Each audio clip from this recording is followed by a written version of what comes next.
Okay. So, dalon ta mo sa natabo sang last Saturday sa Tattoo Expo brought to you by Care. Actually, sa Wednesday ko pa na siya dapat i-post pero nagtanamara naman ko, kagin masakit ko, so hindi ka mo mamilit. So, hindi nyo ko pag-obligara, kay galayan matsyag ko. Anywho's, this tattoo event is a charity event para sa mga idoog ko ring sang Care. Because I know for a fact kaya mag-alaga sang idoog ko ring is hindi basta-basta. Especially kung non-profit ka. So, tanan na lang ang gimmick obrahon mo para may ipakaon ka or may tustos ka sa mga na-rescue ang mga idoog ko ring. And with the help of some of the tattoo artists here in Bacolod City, and especially ni Moon Moon Cafe, this event was made possible.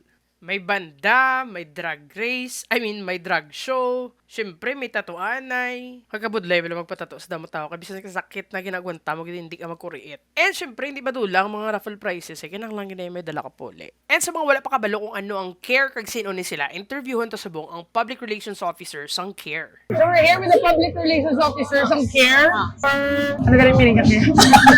Community Animal Rescue Efforts. Patunta siya about sa Care sa mga tao, wala pa kabalo about Care. Why don't you tell us more about Care and what it does sa Bacolod City and para sa mga sapas ng Bacolod? Or sa mga idok ako rin ng Bacolod? So, alam mo, ito background ng Care. So, Care started 2015. So, nag-start siya kay Merto time na ang City Pound sa Bacolod, nagpuno na siya. So, kailangan na paksyon talaga dogs. And para another knowledge, pag ina ang iba wala nakabalo, na ginatiro na sila tanan para mapatay sila sa pound. Manakop na naman liwat another dogs. So, cycle na lagi na yung paksyon. Kaya wala na butangan. Wala na. Amo ginatabutang sa layita sa lota.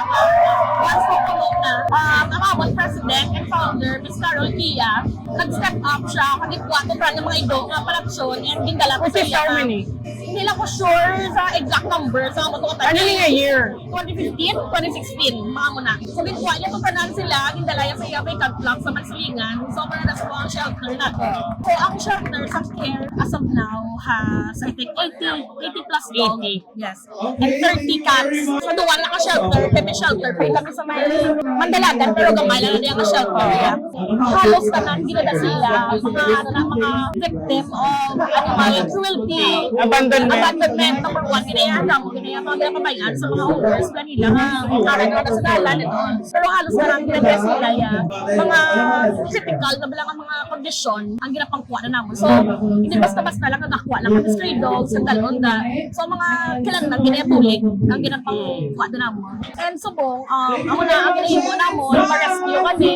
Pagtapos rescue sa ila, gina-rehabilitate or kung kailan lang siya dalon sa vet, gina-check out, maayo.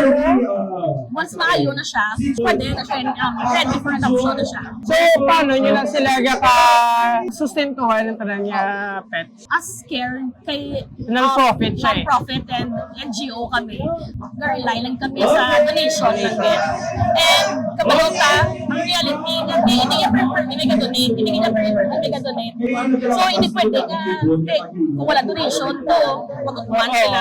So, ang amon ng ginahimo, as much as possible, ako ni, partner kami sa mga iba ng mga establishments or mga companies, partner kami sa ila para maka-raise fund or maka-raise donation para dito sa shelter. Ang way sa Care is mayroon sila program every now and then, which is not a lot of people sa Bacolod Cabalo. Like ang mga libre kapon, Low cost kapon, low cost kapon, every month, ang low cost kapon na siya is twice a month. twice a month. So every Sunday na siya, dito na pagkakaputang sa clinic namun sa Mandalagan. And then ang free kapon naman niya, hindi na siya permit kung may mas sponsor lang. So ako nag-offer kami libre kapon. So kung gina-encourage namon ang mga barangay na sila man mismo walang ma-take effort and kita nila budget na makalibre kapon sila ng mga barangay. Kaya subong, mga tao sa Bacolod fully aware na about kapon. Hoping ang maabot ang time ng mga barangay tanan ma-engage na sa mga activity. And nakita tanan niya speak up po na no. Oo, muna. And wala lang po yung solve sa overpopulation ta. Napayalti, pag hindi ka gabagay ng lifespan sa Ako na ang isa sa mga advantage gid kung kinakapon is healthy sila. Kung walang ganyo inyo ito, pakapon nyo sila para maglaway kila kabuhay kag maging healthy sila. Healthy na sila And kung for donations, din sila pwede ka-donate. And ano ang pwede nila ma-donate sa Care? Sa Care, accept kami in-kind donation. So, pwede dog food, cat food, and number 1, ginakilala naman permis, bugas, ganyan. Actually, pwede bisang tuloy, ah. Tuloy, pwede kitang tuloy. Or mga episode ng meat na, pwede gina.